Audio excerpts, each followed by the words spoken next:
nós temos uma vista panorâmica do Mar da Galileia, o Lago de Genezaré, como eu tinha dito antes, onde Jesus viveu quase toda a sua vida.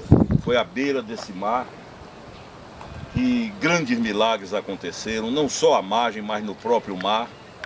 E agora nós estamos lá exatamente no Monte das Bem-aventuranças, onde ele pregou aquele sermão que está em Mateus 5, 6 e 7. E eu quero dar um enfoque hoje maior deste local, a restauração da vida do apóstolo Pedro, todo o drama que ele viveu. Mas vocês podem observar essa vista do Mar da Galileia, que é a fonte de vida de Israel hoje. Essa é a água com a qual o país conta para a sobrevivência, e grande parte da história da vida de Jesus está na circunscrição do Lago de Genezaré. Venha comigo, vamos saborear esse lugar bonito, histórico e abençoado. Queridos, foi aqui nesse local que o Senhor Jesus pronunciou o chamado Sermão do Monte. Os capítulos 5, 6 e 7 de Mateus, eles contêm na íntegra o Sermão do Monte. E vocês podem hoje à noite, no hotel, fazer a leitura com calma. O Sermão do Monte é aquilo que se convencionou chamar de a plataforma do reino de Deus. Ali, o Senhor Jesus mostra como deve ser a caminhada de um cristão autêntico. Ali ele fala sobre tudo, né? E não seria aqui em poucos minutos que nós iríamos conseguir falar sobre o Sermão do Monte. O impressionante são duas coisas no Sermão do Monte. A primeira, quando ele acaba o Sermão do Monte, as pessoas dizem que nunca ninguém falou como ele, com tanta autoridade. A outra coisa é que o Sermão do Monte é encerrado com a afirmação, a ilustração que ele conta de duas construções, a mesma arquitetura, a mesma aparência, exteriormente as duas eram iguais, mas havia uma diferença fundamental no alicerce. Uma foi construída sobre a areia e a outra construída sobre a rocha. Vindo a enchente, diz o Senhor que a casa construída sobre a areia ruiu, e é óbvio, lógico, nada mais lógico. E a outra construída sobre a rocha permaneceu. E então ele faz a aplicação, que aquele que ouve a palavra e pratica, isso é, não apenas é ouvinte, mas encarna o verbo encarna-se na vida, não apenas fala de amor, mas ama, não apenas fala de perdão, mas perdoa, não apenas conhece o discurso, mas vive, diz ele, esse é uma casa construída sobre a rocha. Aquele que sabe tudo, conhece, ouve, é capaz até de citar longos trechos da Bíblia, do Evangelho, de cor, memoriza, mas não pratica, não vive, não tem a encarnação do verbo, isso é, o verbo não vira carne, sangue, músculo, vida. Esse, diz ele, na hora da provação, da tribulação, da luta, vai ruir. Por quê? Porque não tem a experiência da vivência. O que faz a palavra de Deus ser palavra de Deus é quando ela é vivida. Tiago diz que aquele que ouve e não pratica é como quem olha o seu rosto no espelho e afasta-se e logo esquece. Chega ele a afirmar que até os demônios creem. Os demônios creem e ouvem, mas não praticam. Então o nosso desafio durante a vida, porque isso não é algo que aconteça do dia para a noite, é a encarnação desse verbo. É começarmos a fazer com que a vida vá mudando de eixo, saindo desse eixo de egoísmo, do eixo do sistema, dos valores do sistema, e entrando nesse eixo que nós cremos que é aquele que produz qualidade de vida, vida de qualidade, que é a saúde. O Dr. Norman Vincent Peale foi um psicanalista americano dos anos 1950, autor de alguns dos melhores livros sobre o assunto. Ele dizia assim, se os meus clientes conseguissem viver pelo menos os 3 capítulos do Sermão do Monte, eu teria verdadeiras usinas de saúde. Saúde emocional, saúde psicológica, porque ali estão os ensinamentos para que se viva uma vida abençoada. Então vocês leem sobre o Sermão do Monte. Eu quero aproveitar essa vista para abordar um assunto trágico que começou em Jerusalém. Mas como nós estamos fazendo o processo inverso, nós estamos começando pelo fim, lá nós vamos ver o início. Foi em Jerusalém, no Monte Sião, onde nós vamos estar, que a tragédia aconteceu na vida de Pedro. Pedro, como eu tenho dito, no meu ponto de vista, era o mais parecido com o brasileiro de todos os apóstolos possível. Pedro era daquele tipo que pensava depois que falava. Primeiro ele falava para depois pensar. Pedro era derrompante. Pedro não era de muita reflexão. A verdade é que Pedro era movido pela paixão. Pedro era um apaixonado. Tudo que ele fazia era pelo impulso da paixão. E ele, nos 3 anos que ele anda com Jesus, ele é um dos que estão mais próximos. Ele é quem mais pergunta. Ele é quem mais questiona. Ele é sempre aquele que salta na frente. Quando Jesus diz assim, o que é que as pessoas dizem? Quem as pessoas dizem que eu sou? Ele é quem pula. E diz, uns dizem que tu és Elias, outros que és alguns dos profetas, enfim. E ele afunila a questão e pergunta, e você, Pedro? Quem sou eu para você? E Pedro afirma, tu és o Cristo, o Filho do Deus vivo. E Jesus então dirige-se a Pedro e diz, bem-aventurado és tu, Simão, filho de Jonas, porque não foi carne nem sangue, não foi a lógica humana quem te mostrou, mas o meu Pai que está nos céus. Isso provavelmente foi numa quinta-feira de manhã. À tarde daquele mesmo dia, Jesus começa a falar sobre a cruz, o que vem. Ele já está sob a sombra do Calvário. E Pedro ouve aquilo e reage, diz, de jeito nenhum. Era como se ele dissesse, que Messias deprimido é esse? Os judeus sempre tiveram uma resistência, e tem até hoje, a Jesus de Nazaré como Messias, por isso. Porque ele, com sua humildade, passou essa imagem, Pedro reage. E Pedro, em outras palavras, diz, de jeito nenhum, isso não vai acontecer, imagine. E é quando Jesus olha para Pedro e diz, para trás de mim, Satanás. Não que Pedro fosse Satanás. Acontece que Satanás lançou uma seta que passa pela mente de Pedro e Pedro simplesmente, na impulsividade dele, a ideia que vem ele fala. Ele não para discernir, ele não para avaliar o que vai dizer, veio na mente, botou para fora, falou, né? E o Senhor repreende não a Pedro, mas aquele que encheu a mente de Pedro naquela hora com isso. Às vezes a gente não para discernir o que a gente ouve. Porque a gente acha que pessoas boas, ou pastores, ou bispos, não podem de alguma forma receber uma seta dessa. Os momentos mais duros de minha vida foram vividos por influência de um irmão meu, a quem eu amava, meu irmão biológico. Mas hoje, olhando para trás, eu vejo o estrago que ele fez, né? Usado por quem?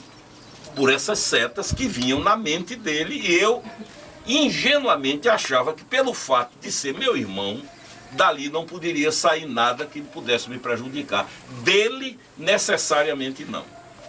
E então, o Senhor repreende, a caminhada continua, e finalmente eu quero chegar ao ponto, na noite da casa de Caifás, onde nós vamos estar no Monte Sião, e esse, para mim, é o lugar de toda a visita a Israel que mais me achata, que mais me toca, que mais me choca, no bom sentido.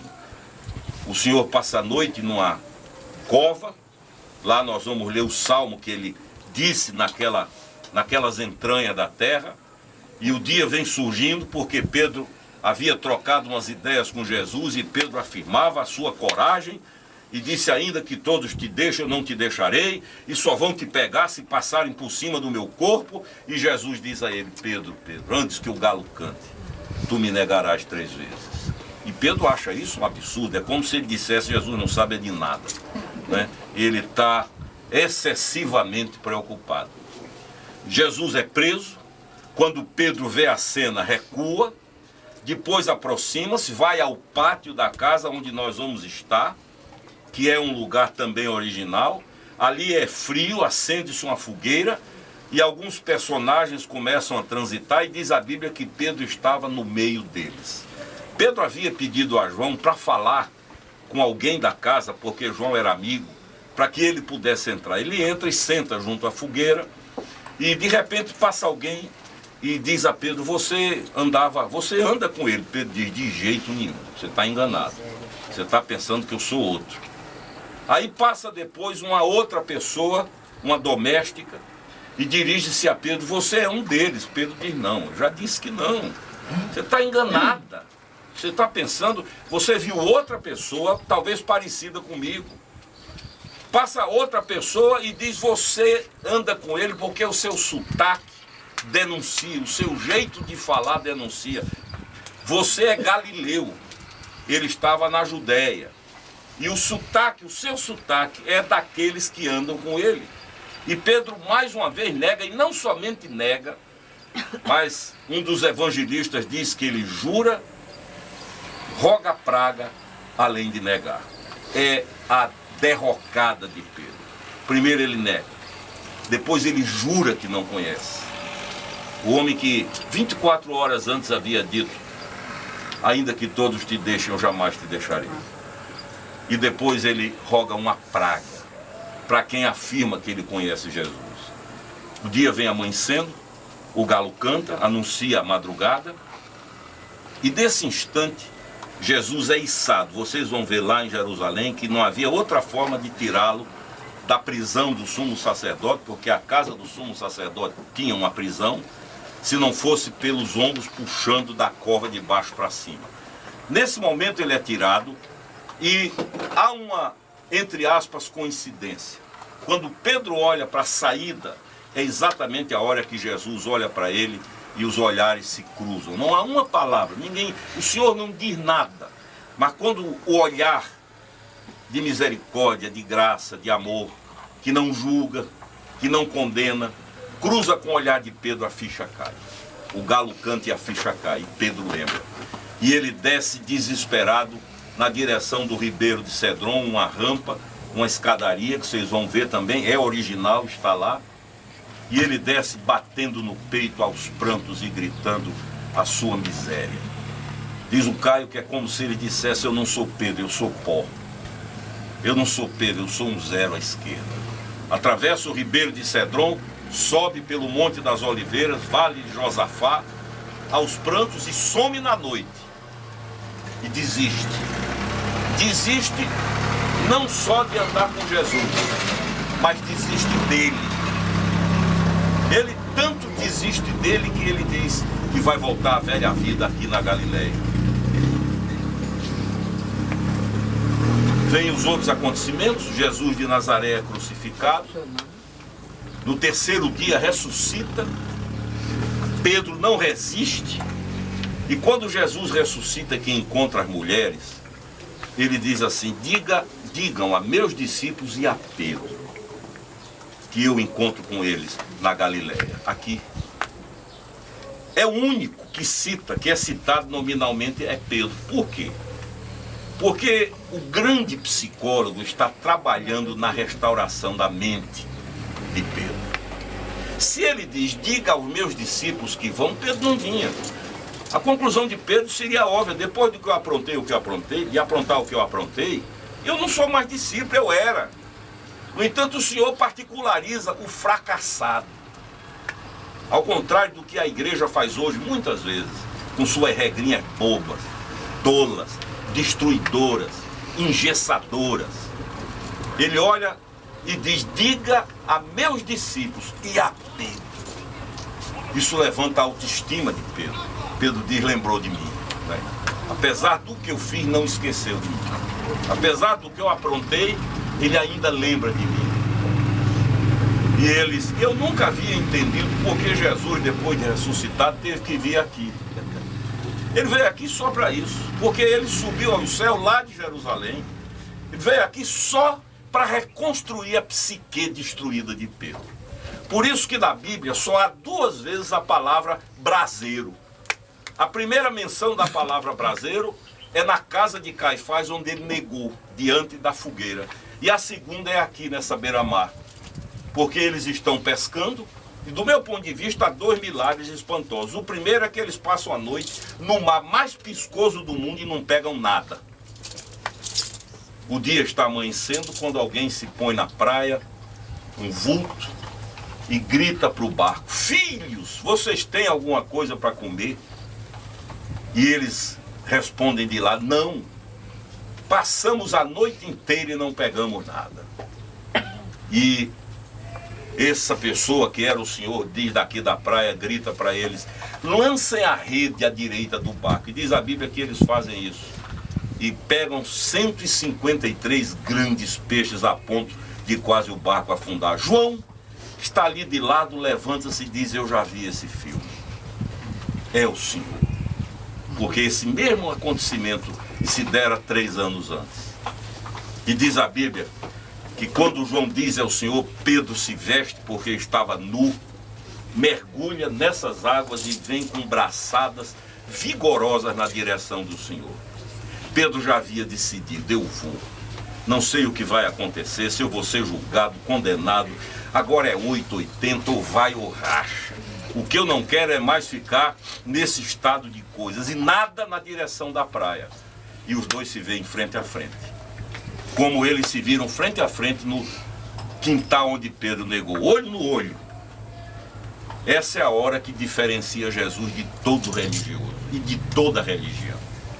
Não há cobrança, não há perguntas, não se pede explicações, não há sequer menção do fato. Jesus não diz a Pedro que se ele prometer que não repete, continua com ele, não pede nenhuma garantia. A única coisa são 3 perguntas que vocês conhecem. Pedro, tu me amas? E Pedro diz sim. A segunda: Pedro, tu me amas? Sim. A terceira: Pedro, tu me amas? E Pedro já, temperamento dele, diz: tu sabes todas as coisas, tu sabes que eu te amo. E o Senhor diz: então começa de novo, né? Reinicia, apacenta as minhas ovelhas, cuida dos meus cordeiros. E Pedro recomeça, e dali até a morte nunca mais negou Jesus, nem diante daquilo que a tradição ensina de uma crucificação em posição invertida. Até o fim da vida nunca mais ele negou o nome do seu Senhor. O que é que interessa nisso? Lá em Isaías 42, o profeta diz assim: o meu servo não esmagará a cana quebrada. Jesus não vem para quebrar quem já está quebrado. O Senhor não vem para esmagar quem já está esmagado. A religião achata, oprime. Quando eu falo religião, eu falo na prática repetitiva de uma religiosidade sem Jesus. Ela cobra, ela oprime, ela enche de carga: não toque nisso, não pegue naquilo, não coma aqui. O que Paulo aos Gálatas combate de forma violenta. A Bíblia diz que ele não veio para esmagar aquele que já está esmagado pela vida, aquele que já não tem coragem sequer de olhar nos olhos do outro, que já tem só uma chama de vida. Porque o verso seguinte diz: ele não apagará a tossida que fumega. Aquela última brasinha que está se apagando, ele não apaga, ele reacende. Foi o que aconteceu com Pedro, né? Agora, a única coisa que o Senhor quer é isso: amor. Porque a única motivação para um bom relacionamento é o amor. Qualquer outra, me desculpe a expressão, é fajuta. Seja entre pai e filho, pais e filhos, entre marido e mulher, entre irmãos e entre nós e Deus. Medo, chantagem, pressão, ameaça, nada disso prende alguém ao seu lado. A única coisa que cria vínculos indestrutíveis é amor. Por isso ele quer saber só disso. É como se ele dissesse: Pedro, se tem amor, tem jeito. Se não tem amor, não tem jeito. Você pode saber doutrina, teologia, confessar a fé, frequentar os cultos, fazer tudo. Se tu não me amas, não tem jeito. Agora, se tu me amas, tem jeito para tudo. Aleluia. Porque o amor, diz a Bíblia, é mais forte do que a morte. O grande problema do discernimento na vida da comunidade que nós chamamos de igreja, é saber por que estamos ali. Se é por amor ou se é por medo, por temor, por receio, por superstição, por crendice, por interesse, por chantagem, enfim. Por que estamos ali? Tu me amas? Tu me amas? Tu me amas? E a grande lição disso tudo, pelo menos o que mais reverberou na minha vida, é a seguinte. Nesse episódio, a Bíblia nos ensina que Deus não desiste de nós. Amém. Pedro desistiu de Jesus, mas Jesus não desistiu de Pedro. Pedro disse, eu vou voltar à velha vida, e voltou. Foi para o barco voltar à velha vida. Voltou à profissão, voltou à rotina. Como eu disse ontem, é como se ele dissesse, esse negócio de reino de Deus é muito elevado para mim. Eu sou muito pequeno, eu não aguento. A demanda é muito forte. Acontece que o Senhor não desiste da gente. Deus nunca vai desistir de você. Amém. Você pode até desistir de Deus em alguns momentos de sua vida. Não há buraco tão fundo que o braço dele não chegue. Não há lugar tão remoto que a mão não vá buscá-lo. A lição de Pedro com Jesus é essa. Deus não desiste de nós. Como diz o hino que nós cantamos lá na reconciliação, aquele que começou a boa obra em minha vida, esse vai cumpri-la, haja o que houver. Se for preciso botar nas condições adversas, ele cria, porque para ele o que importa é o fim. E o fim é esse. Ele não desiste de nós. Aleluia. Eu tive um amigo que já foi para o céu, um empresário muito conhecido, na Paraíba, e um dia houve uma tragédia familiar, a família dele foi destruída e ele, com muito dinheiro, disse, agora eu vou botar para quebrar. E começou a vir para noites de farras aqui em Recife. Aqui em Recife, lá em Recife, perdão, e começou a frequentar os ambientes da noite, muito uísque caro, muita mulher. E numa daquelas madrugadas ele estava no inferninho em Recife, com 4 ou 5 mulheres caríssimas. Eram 2 para as 3 da madrugada, quando subitamente, no meio de tudo aquilo, uma voz explodiu no peito, no coração, que dizia, sai, aqui não é teu lugar. E ele parou. De novo ele parou. As pessoas que estavam com ele disseram, que foi que houve? Algum problema? Está passando mal? Ele era uma pessoa de muita decisão. E ele disse que aquela voz repetiu-se 3 vezes. Aqui não é teu lugar. E ele disse que pagou a todos ali, deu dinheiro ao gerente, deixou dinheiro sobrando, disse, fiquem farrando, e pegou o carro dele na madrugada, dirigiu em prantos até João Pessoa, entrou na casa dele, na casa da mãe para onde ele tinha se mudado. A velhinha estava de joelhos orando por ele. Ali começou um processo de restauração. Deus restaurou a casa, Deus restaurou a família, Deus chamou todos os filhos à fé, e eu e Carmen participamos de reuniões de orações abençoadas na casa dele, com tudo restaurado. E ele dizia a mim, eu sou um Pedro. E eu concordava e dizia, não, eu sou pior do que Pedro. Eu disse, mas do mesmo jeito, Deus nunca desistiu de você. A lição que essa praia nos ensina, porque tudo isso aconteceu ali, naquela beira-mar. Eu imagino o vento soprando no rosto dos dois, os dois cara a cara. Não o Deus da religião, julgador, olho por olho, dente por dente. Não o Deus da justiça, não o Deus que tem na mão um chicote ou uma espada, mas o Deus de misericórdia e graça, que olha para Pedro e diz, vem comigo. Começa de novo. Esquece. Jesus teve aquilo que Caio Fábio chama de uma amnésia de amor. Se é que a gente pode dizer isso.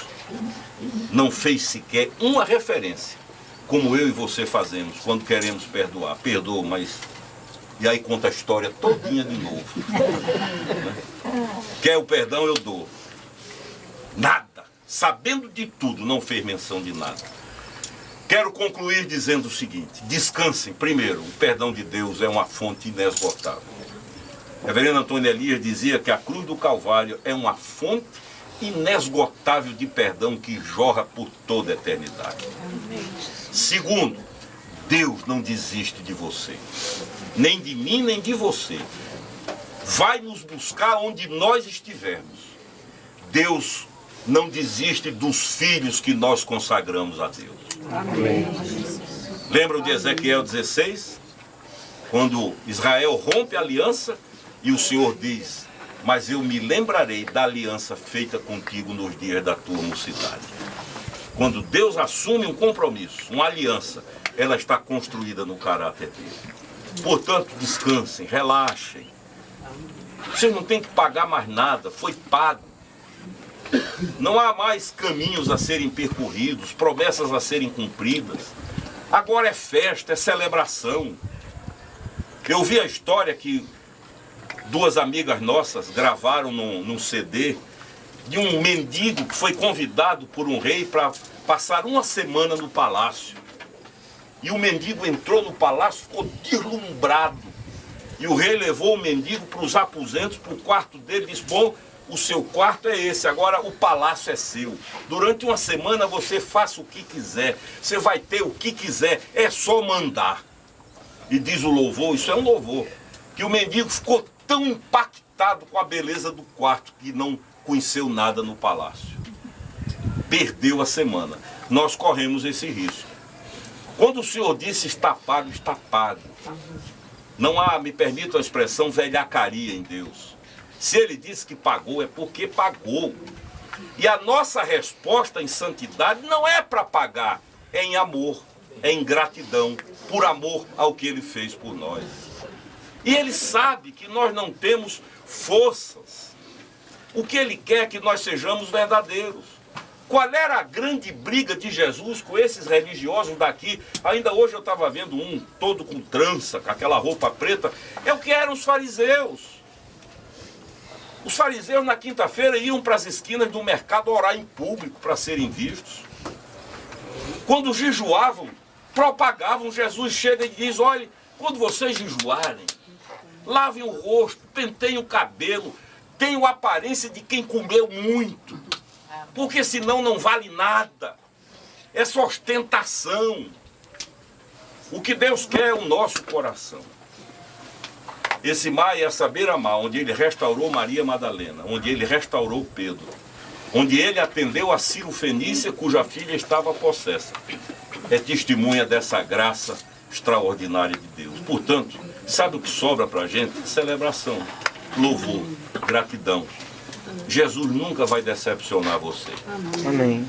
A igreja vai.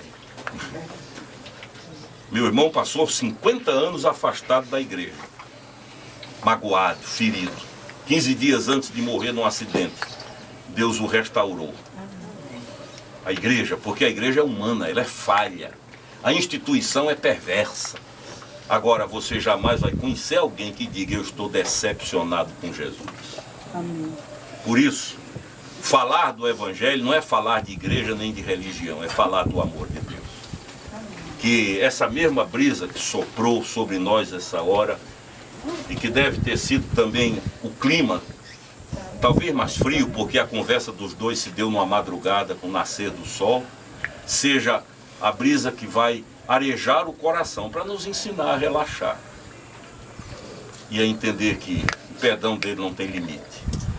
E que quem podia cobrar não cobra. Quem tem autoridade para cobrar não cobra. E que Ele nunca vai desistir de nós. Deus nos abençoe. Amém. Pai, nós te louvamos por essa hora, por esse local, onde a vida de Pedro foi restaurada. Pedro chegou aqui aos pedaços, moído, destruído, com uma formação na cabeça de uma religião justiceira. Ele nunca pôde esperar que, ao cruzar os olhos com o teu aqui, não fosse cobrado, mas ele não foi. Te louvamos porque foi nessa praia, nessa beira-mar, que a vida de Pedro foi reconstruída. E porque ele foi fiel até a morte. Nem a espada, nem a cruz foram capazes de afastá-lo do compromisso, aquilo que a humanidade dele não conseguiu, o amor conseguiu, ser fiel até a morte. E aquele Pedro covarde, fraco, que fugiu ante a ameaça da morte, robustecido pelo amor, foi fiel até o fim. Tu conheces todos aqui. Tu sabes quantos estão a ponto de desistir. Talvez por decepções, por tristezas, por mágoas dentro da própria igreja. Gente que foi enganada, gente que sofreu decepções e amarguras. O que eu peço em nome do Senhor é que nessa manhã tu coloques no coração de cada um essa verdade de que tu jamais desistirás. Aqueles que têm a tua marca, tu irás buscá-lo onde quer que eles estejam. E nós entregamos mais uma vez a nossa vida a ti, a vida dos nossos filhos, para que tu cuides deles. E que essa aliança tua com eles também faça com que o teu braço vá buscá-los onde eles estiverem na vida. Que os teus olhos façam o que os nossos não podem. E que teu braço faça o que o nosso não pode. Derrama sobre todos a tua bênção. Em nome de Jesus. Amém. Amém, querido. Vamos embora.